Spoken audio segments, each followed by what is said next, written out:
initially took over, at that time you were just outlining plans for us, what you intend to do, measures to take, things to look at in the sector. Now we've gone probably a year or more in office now, so it's time to see what has happened and what are the projections. But we're starting head on, and we would like to firstly begin, because you went to Israel before you went out of town, so we like to start off from where have you been so far, even before the Israel trip? What have those interventions made into the sector? How do you see the sector performing before we talk about your visit to Israel along with the president and then your recent trip out of town? Thank you very much. Like you said, when we came here the last time, we told you what we were planning to do. Yeah. And part of those activities included ensuring that we were able to put in place the right kind of policies that will be able to help us, achieve the goal of feeding ourselves as a nation. The truth is that we could not do more without having a blueprint of the different activities we wanted to do. So we used the last year putting all of those different things in place and having a complete plan on how we can be able to move forward with improving the sector. Okay. And this year was targeted to begin actual work in terms of beginning production, engaging the farmers to ensure that the production level of our different crops we produce in the country is increased by certain percentages. So we think we are set and ready to go, and we have a target to meet this year, and in subsequent years we also have other targets to meet. What is your target to meet this year? Well, in the first place, we have priority crops that we are looking at. So in our agricultural sector investment plan, we have rice, cassava, vegetables, oil palm, rubber, cocoa, and then we have the protein component, which has to do with meat production. So these are our priority crops. For this year, we want to prioritize rice, cassava, and vegetables. Someone will say, but why are you looking at rice, cassava, and vegetables? We have to look at feeding the country. Some of the issues I just listened to you talking with the Deputy Minister of Finance have to do with the amount of money we send out of the country after food. That's right. We spend more than $200 million. So that's the thing that we are making fun. That's what I'm making how much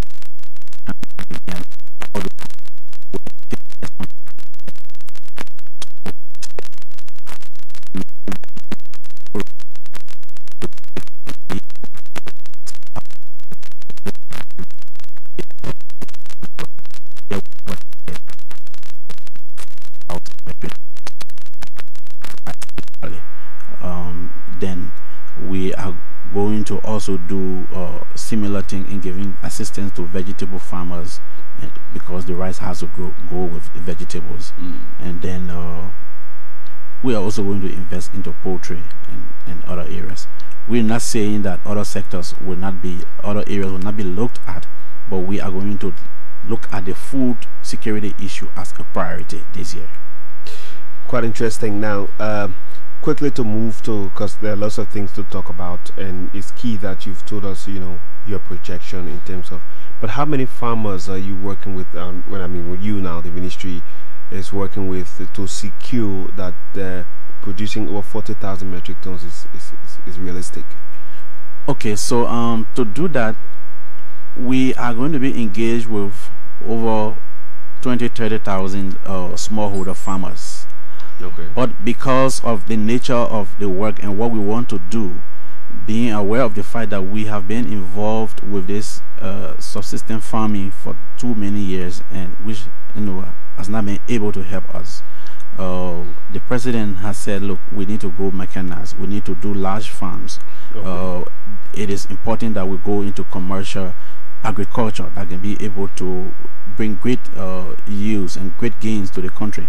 So we have been able to identify lead farmers that will be able to work with the other farmers. So this year across the country, and we are looking at about 20 lead farmers that will be able to now work with the smallholder farmers for us to be able to achieve what we are looking at for the meeting the target this year for producing 40,000 metric tons of rice. How are the coming to the farmers? How are they so far viewing some of the good plans that you have? The farmers are very motivated, and they are happy that they heard the president saying that agriculture was going to be taken as a priority, because they have been there for many years and producing only to eat. Now coming to a point where they are going to be prioritized and their activities will get some subsidy from government to make sure that they do better than they have been doing is something that they are really appreciative of, and they praise the government a lot for that. Do you have, are you getting in honest totality the political will to help especially farmers wanting to move from one end to the other in terms of getting on par with their colleagues, especially the equipment they use, the materials? Yes, if you sat right now with the government officials, with the president, and you ask for priority, you see that agriculture is top on the list, because it's not only about food. There are other things that come with agricultural production. You know, it's going to help to improve the economy. Some of the things we are crying from, that our economy is going down, will be addressed if we are able to produce, you know, locally and consume locally, because we're going to save a lot of money that we are sending out. We import pepper, groundnuts and beans from neighboring countries all around here. So with all the good lands, so everybody is saying, look, we have to take this agriculture thing serious to make sure that we now make sure that the country is able to do it itself. So in that line, the government has taken stands right now to make sure that some equipment can come into the country to be able to help, because we're saying we can't continue to do it with cutlasses and hoes. So as we speak to you, there are processes that are on that will lead to the importation of equipment very soon into the country, and I mean this farming season. Could you name some of them, sir? We're looking at for example, tractors, power tillers, planters, harvesters for rice, for cassava, and other crops. So all of these different equipment have been arranged. We are in arrangement with a company that's going to supply the country. At the same time, at the level of the government is also working to purchase some of these equipment to begin with as we speak. It may be new to some of our farmers. Are there plans for training to build a capacity to? Oh, sure.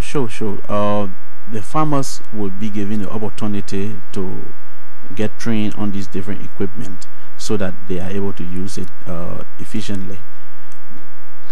Okay, now let's talk about your travel with the president. It seems agriculture was very, very high on the agenda on the president's recent visit to Israel, which you accompanied the president to Israel.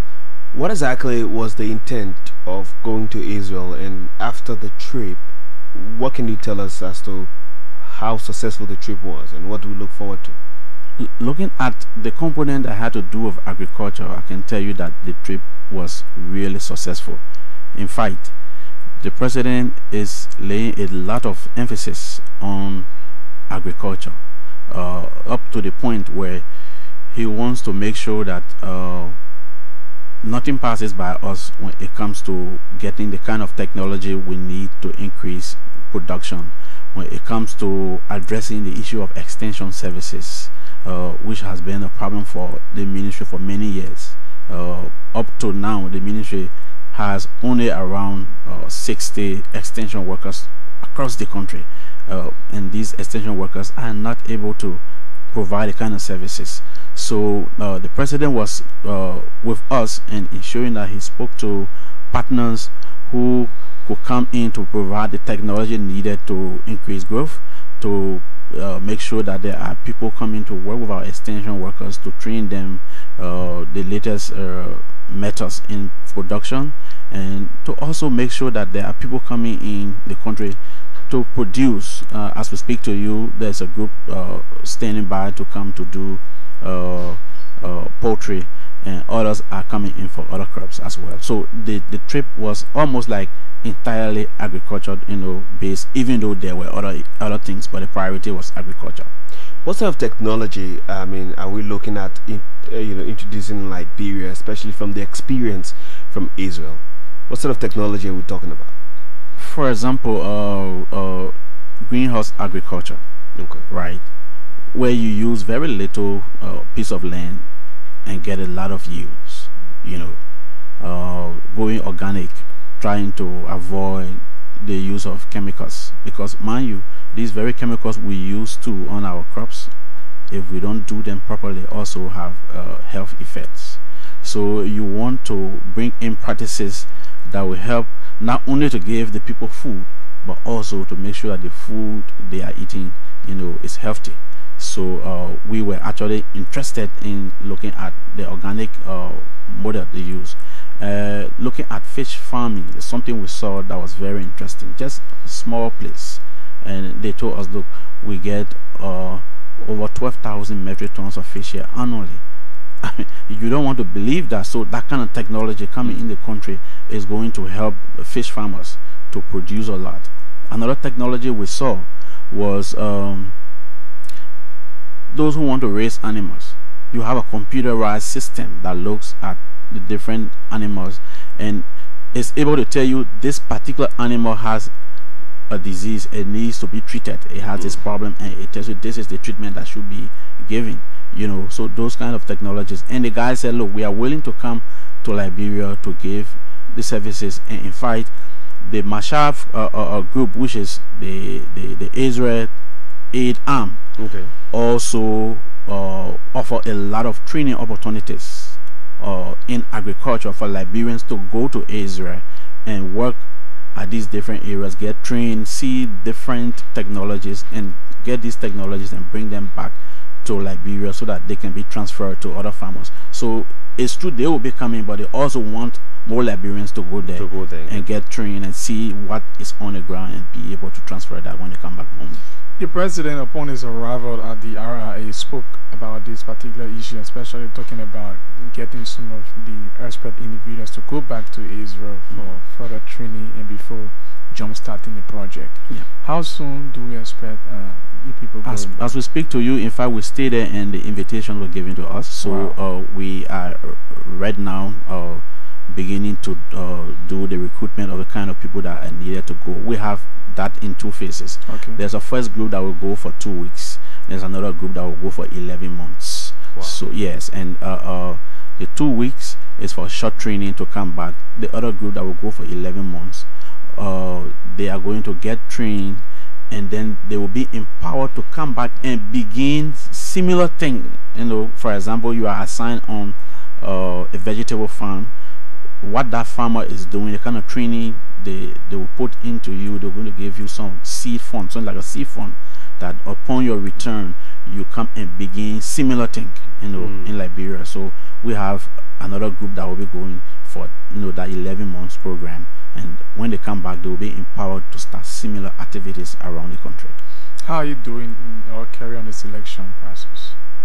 The selection process for the both activities the training are open to the public, especially to those who are already into agriculture and who will not be difficult to train. I like that part. Who will not be difficult to train, because you have to fast track, yes, so that you can get the results. Sure. So we will be putting out the announcement. It's already in the network, but we need to put it out in the public so that experts around the country, some of our young people who have agriculture degrees and been doing their own thing, can also make use of the opportunity to go and get that exposure to come back and help us. Is the funding of the trip on the Israeli government or the government of Liberia, or both ways? I say both ways. The government of Liberia will have to fund the ticket, the air ticket, and then the rest of the activities, their lodging, transport while they are there, accommodation, like I said, lodging and feeding, everything is on the Israeli government.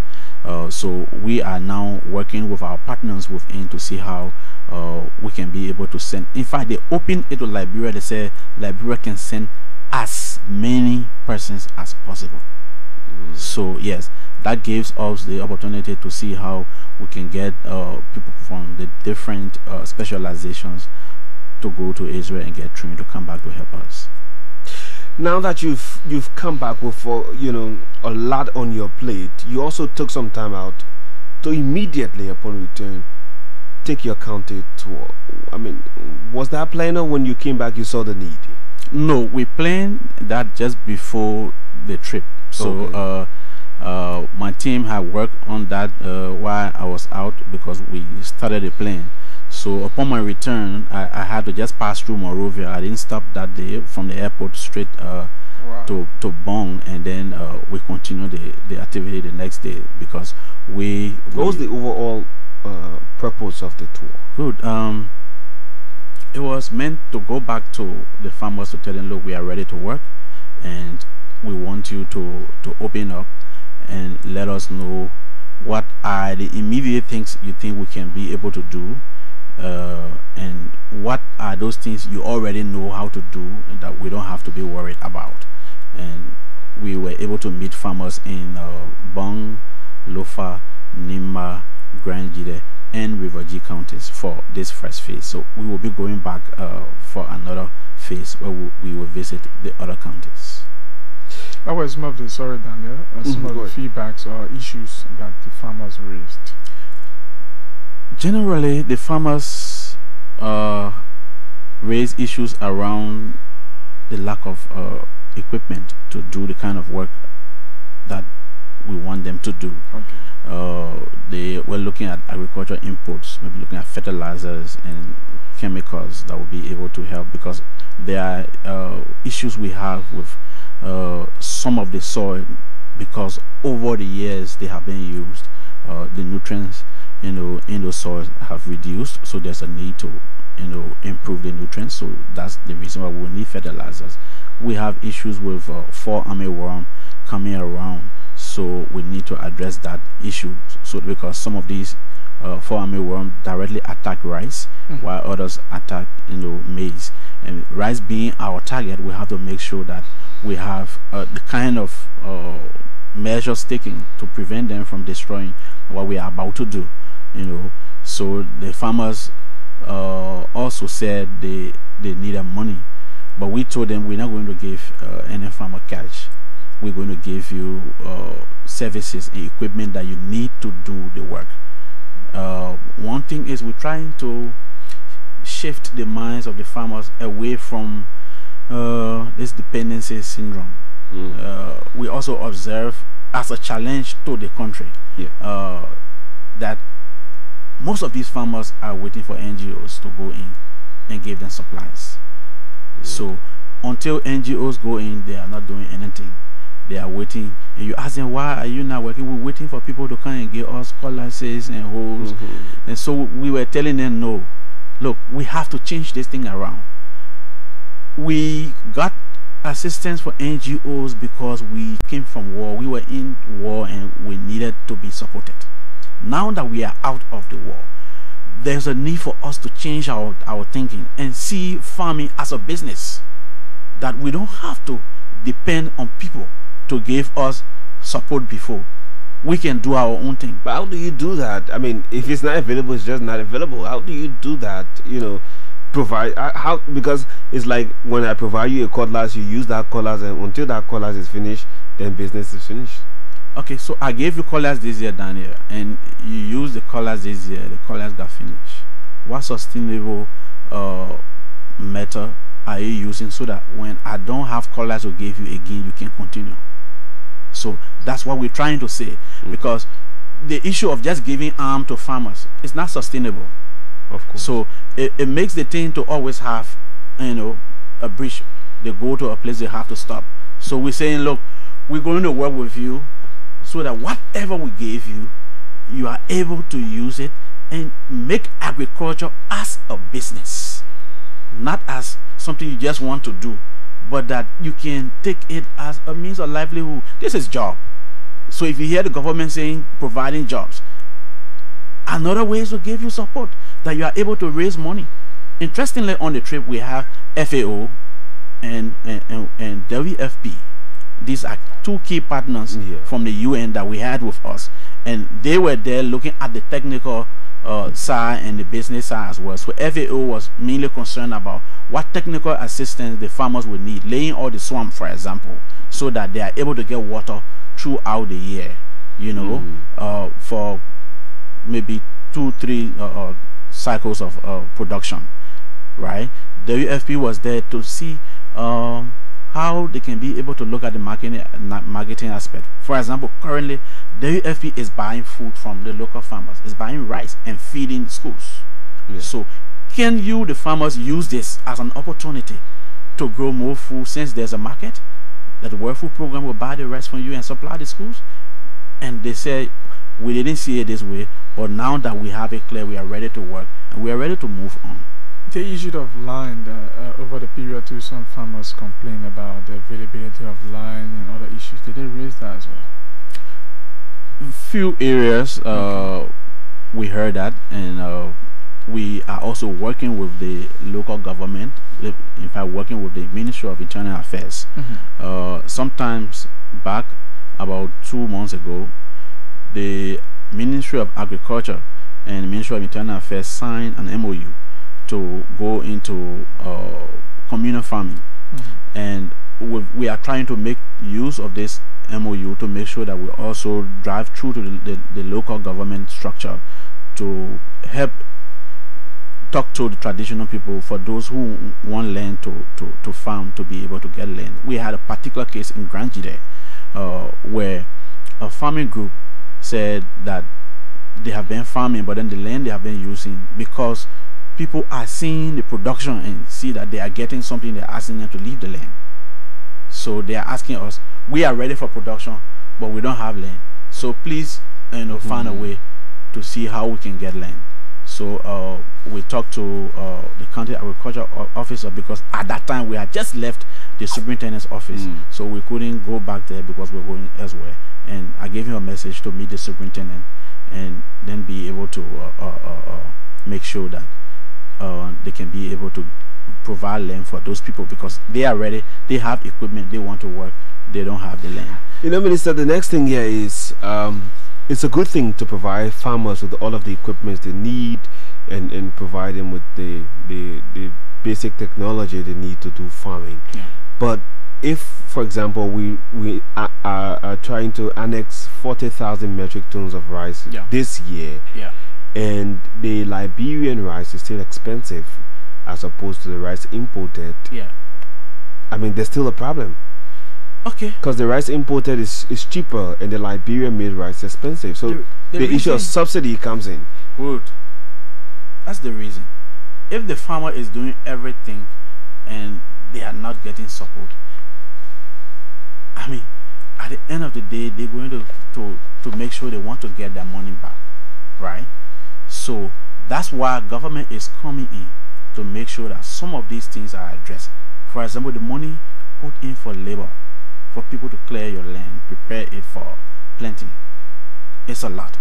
So if government comes in and you have equipment that will do the work for you, that is going to reduce your labor cost drastically. And so by that alone, you can be able to sell the rest at a lower, a lower price. So it's not only rice. Say for example, those into poultry. This is another challenge for us. So what can be done? Producing maize locally on large scale would be important, so that those who are importing the animal feed, the chicken feed, are able to get it locally. By that, when you go to the supermarket, you'll find the cost of the Liberian egg, cheaper. But as it is right now, the Liberian egg is expensive than the imported one.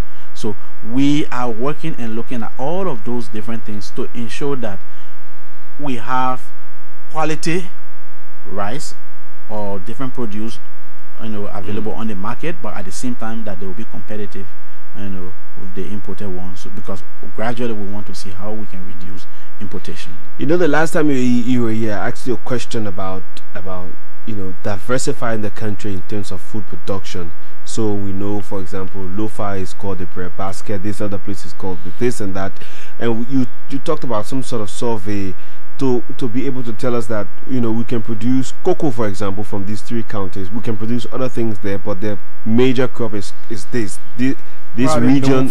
Yeah. So how do we look forward to this kind of survey that inform you and inform partners in the government as to how diversified we are when it comes to production? So we've already engaged the FAO and the African Development Bank to support that survey because the cost is huge to get it done.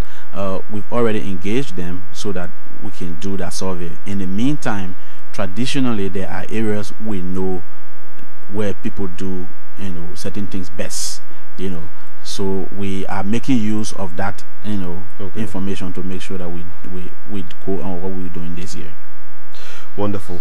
All right, so what is the projection as to how much you need?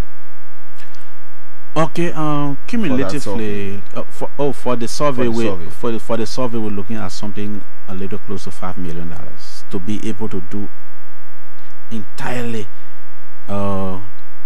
something we refer to as the agriculture survey that considers everything, including the soil type, the soil pH, and the type of crops produced, the annual yield of the different crops, and everything in the sector.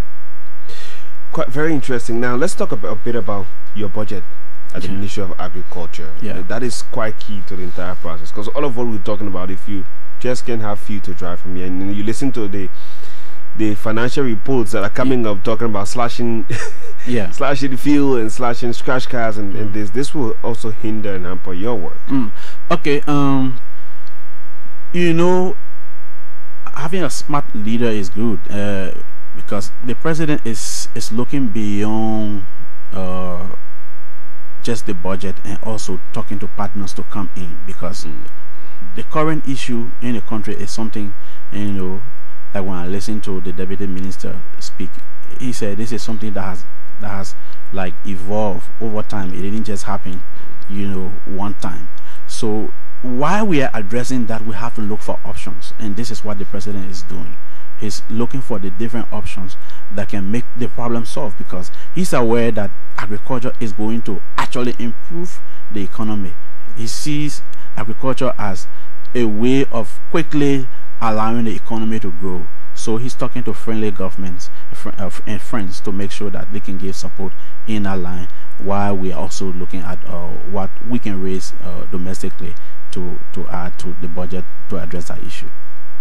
If you're just joining us, this is a reminder that you're following ELBC Super Morning Show, and our guest is the Minister of Agriculture, Dr. Morgana Flomogene, and joining us this morning on the platform.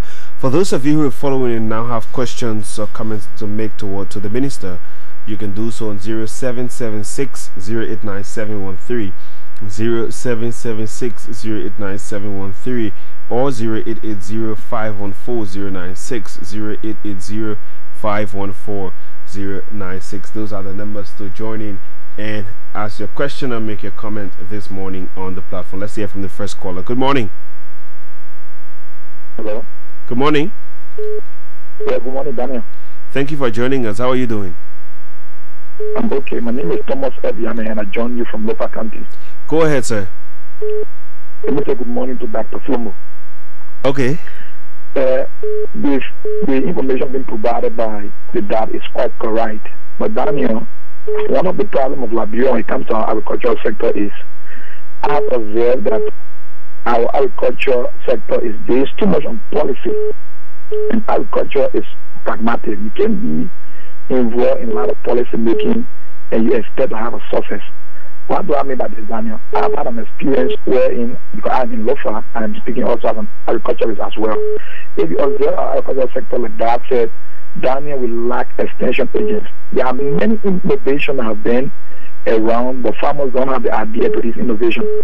So you observe that production will be low, and if you observe our substation in the country, most especially the major agricultural substation, you observe that these county agricultural coordinators that we have around, they don't have extension agent working along with them. So even if there's new innovation, the farmers who is way in the village don't have the idea as to how he or she can carry on the production. Even with the equipment you're talking about, I agree they could bring all of this equipment, but once we don't have extension agents around to train these farmers to use the equipment, bringing them also will not be very successful for laboring people. So these are factors that are already hindering us when it comes to the agricultural sector. Thank you, sir. Thank you. Good morning. Good morning. Good morning. How are you doing, I'm Daniel? fine, sir. Go ahead. Yeah. I just like to thank the minister for all that he has said. It's a great innovation, a great insight, and foresight, so to speak. I just wanted to ask him a question, and the question is about say somewhere around 2008-9, like that. There was this issue of raising rabbits, rabbit farming in Liberia. It was being pushed by the Global Environment Facility under the UNDP. We don't hear of that anymore. And I hear rabbit, if you want to Google that, rabbit meat is eaten by kings because it's so expensive. And not only expensive, it is, I hear it's a healer of heart problems. So if UNDP is giving money, as far as I know, then why is it impossible? Where nobody hears of it, no call, since the news of it came and some broadcast of it was done. To date, nobody hears of rabbit farming. Doesn't mean that Liberia is not up to the task to doing rabbit farming. That's what I want to know. Thank you, sir. Thank you very much, sir, for your question there. The minister is jotting them down. He will respond to them. Let's quickly take the next call. Let's move to Bobby Allison. Bobby, good morning. Oops, Bobby dropped off the line immediately. Let me take this caller here and come back. Good morning. Good morning, Daniel. What is your name, sir? My name is James Nuta, and I call from Phoebe. From where? Oh, Phoebe. My name is James Nuta, and I call from Phoebe. So okay, Phoebe, Bon County. Go ahead, sir. Go ahead. Well, I just want to thank Minister Flomo. This is what many of us have been yearning for, especially my Canada's family. There's no way that we will feed ourselves just by using cutlasses. So I say bravo to him and the President of the Republic of Liberia for their smartness. And the next thing is, Daniel, you were talking about cutlasses. The people have to give cutlasses. Right now, I just let you know that the cutlass I'm using on my farm is a blacksmith made cutlass. We need to... come. Hello? Come. Ooh, hello? Yes, sir. Go ahead. Okay. Right now, the cutlass I'm using on my farm is a blacksmith made cutlass. The axe I'm using is a blacksmith made axe. Even if Minister comes to Banga, he wants me to show that he knows it. I mean, why not? Why we have to depend on the people for everything when we are to make these things? So I think all of us should try to look at some of this so that let us try to start something. Then you call people in the store you have started. I'm sure they'll be ready to help. But you can't just sit and expect the people to come in and start everything from zero and bring you up. Thank you. Thank you very much. I mean, you couldn't have said it any better. Good morning. Yes, good morning. I'm Bobby Addison calling from the Capitol building. Go ahead, Bobby. Well, Minister, I have concern. Your regional coordinator for the Southeast, Abinigo Harris, I don't know whether he has taken the assignment that is to keep the agricultural sector busy in that part of the country. Now, are you aware that the Japanese government some time ago gave the Ministry of Public Works under the leadership of Honorable Kofi Wool's tractors? And as we speak, those tractors are still at the Ministry of Public Works and going bad up. And three, I have a recommendation. Please work along with the lawmakers so that the referendum will recommend that before they elect you to power to have a farm, and the schools across Liberia to go back to the school garden projects so that Liberia will be sufficient in food production. Thank you, sir. Thank you very much. Recommendations well made. Let's go back to the line and hear from the next caller here. Okay. Honorable Musa Konen, good morning. Oh, too bad Musa dropped off the line. We'll come to him shortly, but I think he's back on the line. Musa, good morning. Thank you for joining us. Thank you, Minister Flomo. And let me say a very big thank you to the management and staff of the state-owned broadcast. So you guys are doing streaming it well, more especially when you travel out of most of Rado, you guys can still be listening to. I just wanted to make few points, saying in fact I am maybe an auxiliary in the agriculture sector. I've also noticed here, I've also noticed that I think we have, sorry, but I think we are just lazy set of people, and we get used to this, like the dad was saying, NGO issue now.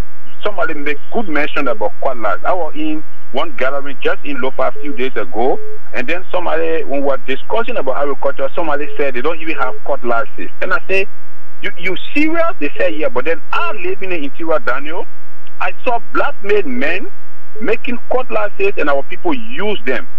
But what I really want to say is, going for the technology, I'm sorry, that's my own idea, but one thing we need to do first as agricultural or people in the sector is to first give enough awareness to our people, the benefit of agriculture, what the benefit will bring for us in terms of even employment, in terms of our own livelihood. What would that benefit us? It's good to bring all of the different technology, but when you encourage the people see the need and get glued to what, like you will see somebody say, I'm a die Manchester United fan. And we start having Liberian thinking that the best way to go is through the agriculture sector. I think we can do better. Then we can start talking about the equipment, we can start talking about the training. But I think many of us don't even know that agriculture is important until we can see the need, you know, to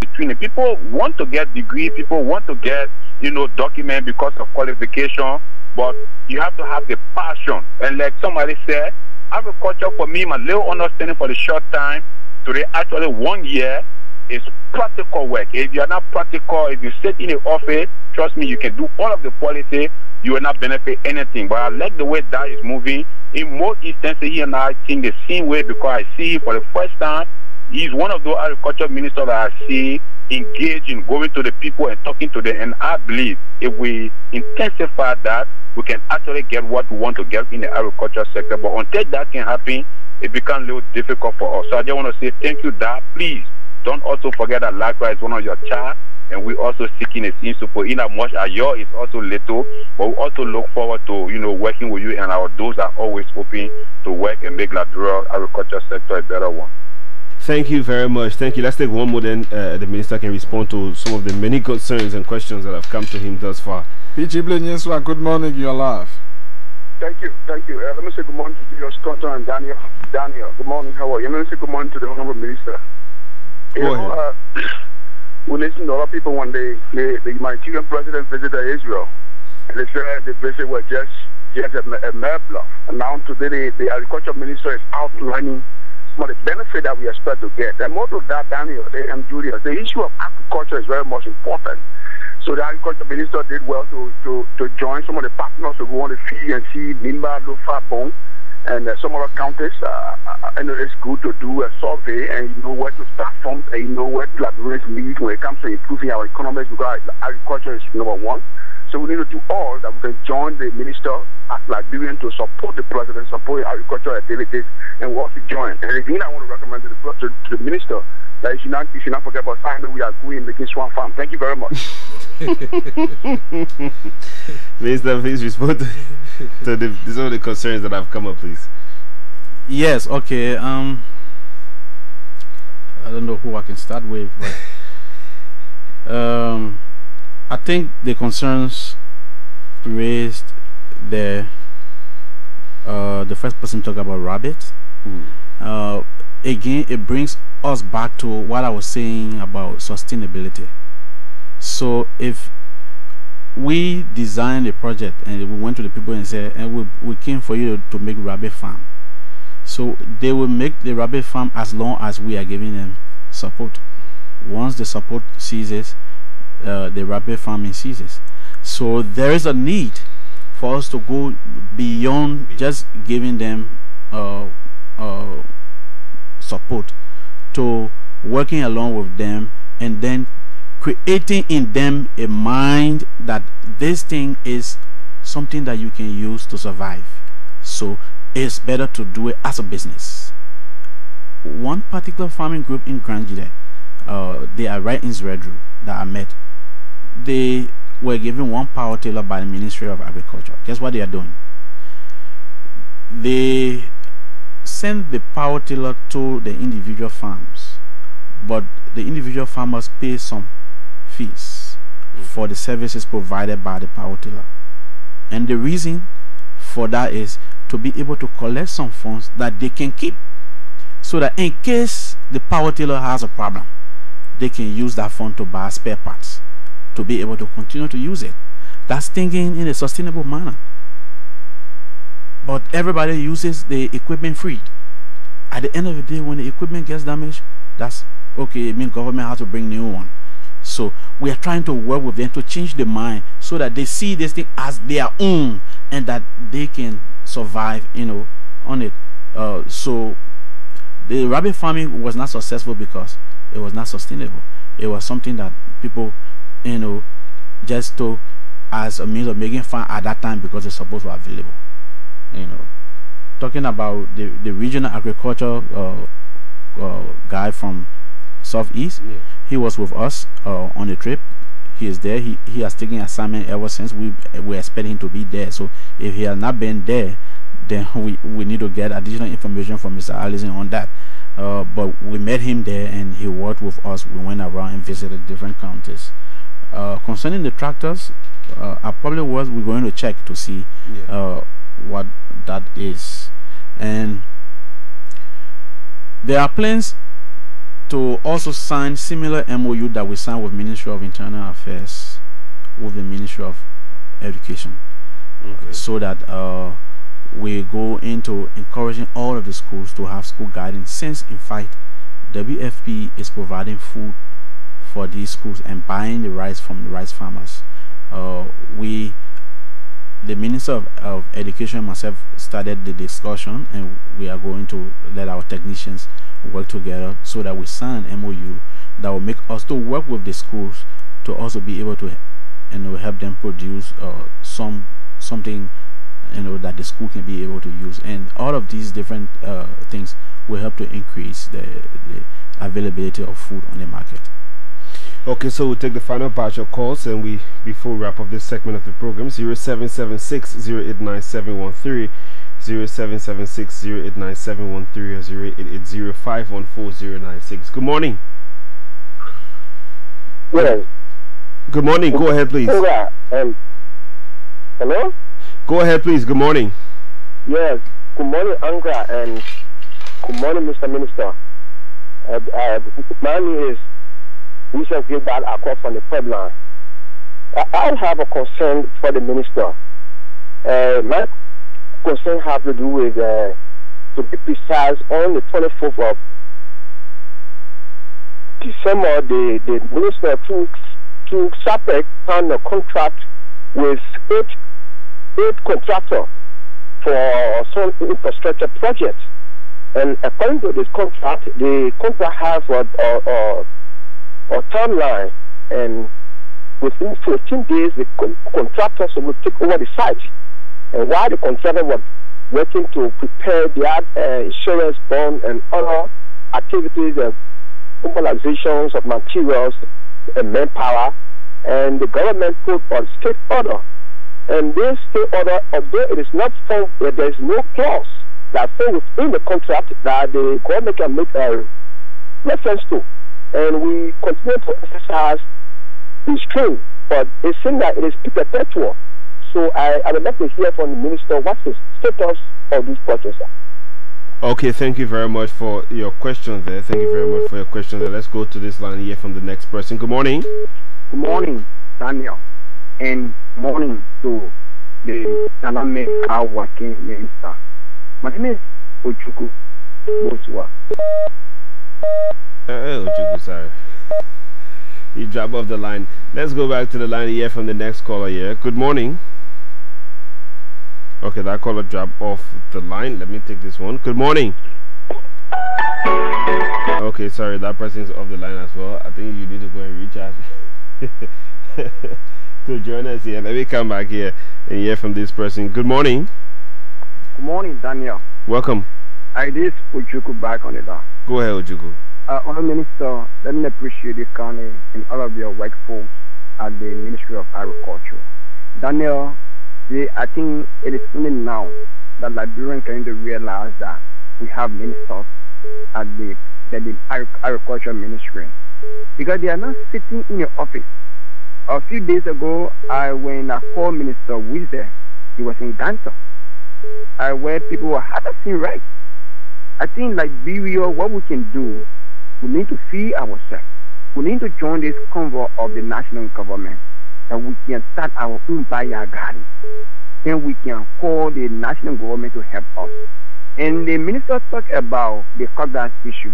In Guinea, they will not even go to Mali to bring cutlass in Guinea. They don't go to Togo to bring cutlass in Guinea. But they made their own cutlasses right in Guinea. So if we take that responsibility as Liberians, I think we will be moving forward, and then the national government to buttress our effort, I think we'll be moving forward. So let me appreciate the minister and the workforce and the president of the Republic of Liberia. Thank you very much, Honourable Minister. Thank you very much, sir, for also providing us your comments here. Good morning. Good morning. Good morning. What is your name, sir?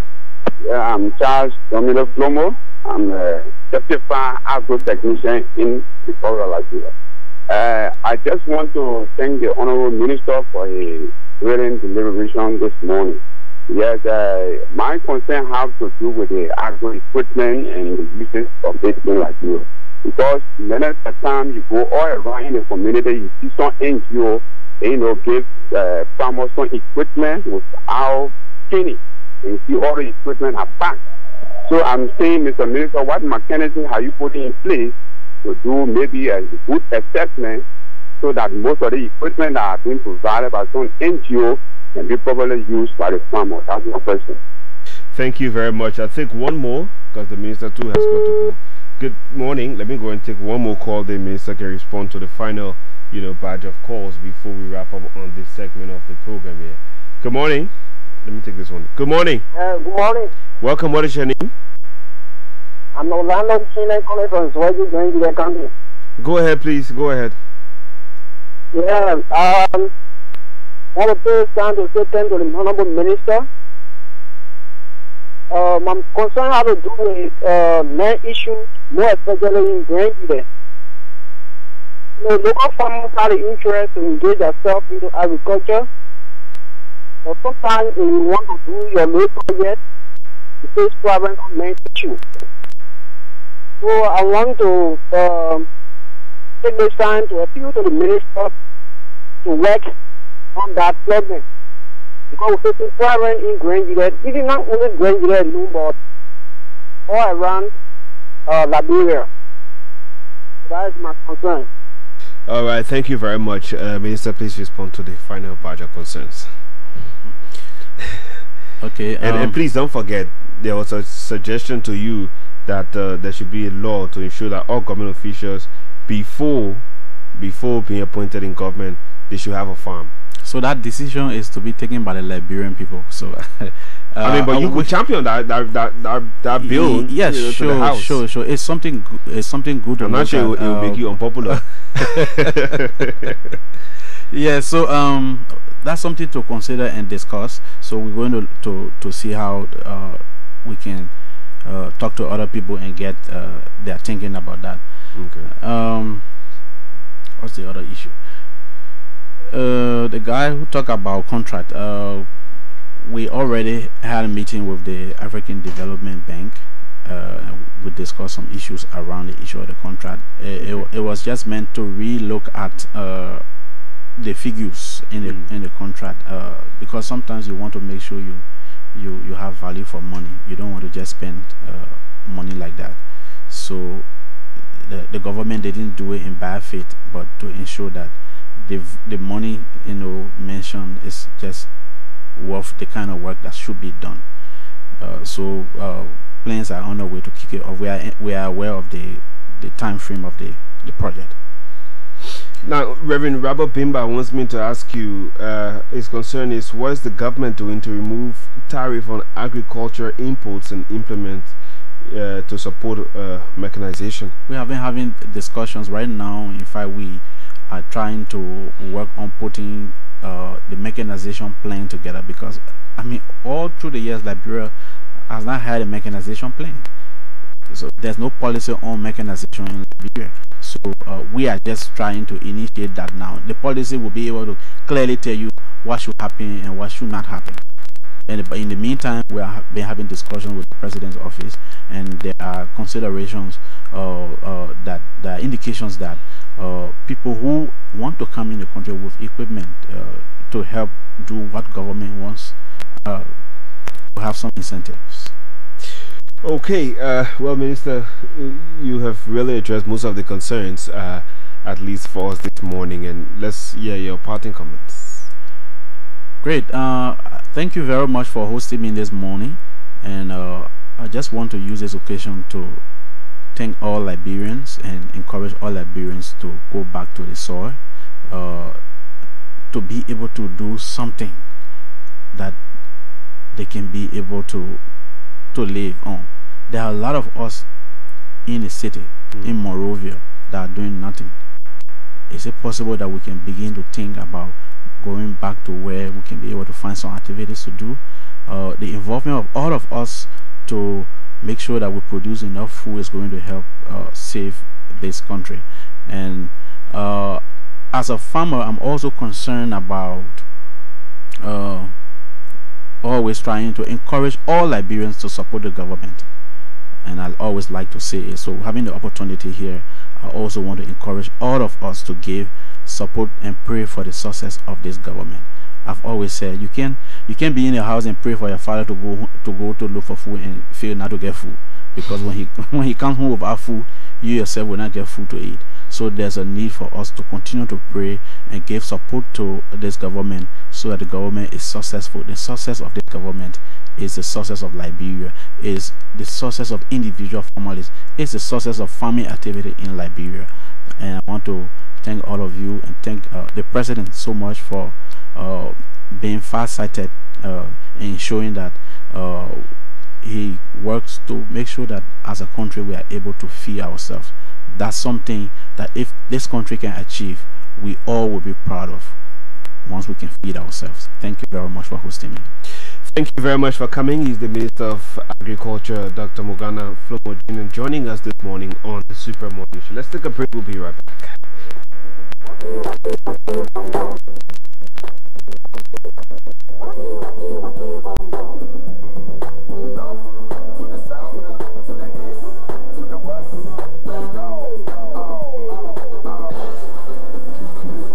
Hold on. Welcome to the future.